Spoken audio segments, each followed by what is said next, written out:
എല്ലാത്തിലും അഴിമതിയല്ലേനെ. കുങ്കുമത്തിൽ അഴിമതി, ചന്ദനത്തിൽ അഴിമതി, പായസത്തിൽ, പാൽപ്പായസത്തിൽ, കദളിയിൽ, ശർക്കരയിൽ, എല്ലാത്തിലും അഴിമതിയാണ്. പൈസ എങ്ങനെ അടിച്ചു മാറ്റാം? ഇത് മാത്രമേ ഉള്ളൂ. എന്തുകൊണ്ട് ഭക്തന്മാർക്കൊരു കപ്പ് ചായ കൊടുക്കുന്നില്ല?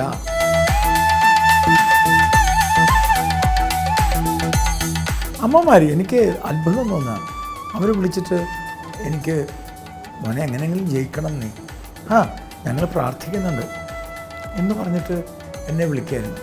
അത് കാണുന്നത് നമ്മൾ മർമ്മത്തടിക്കണം. കേരള രാഷ്ട്രീയത്തിൽ മർമ്മത്തടിക്കുന്ന ഹിന്ദുത്വ രാഷ്ട്രീയം വരേണ്ടിയിരിക്കുന്നു.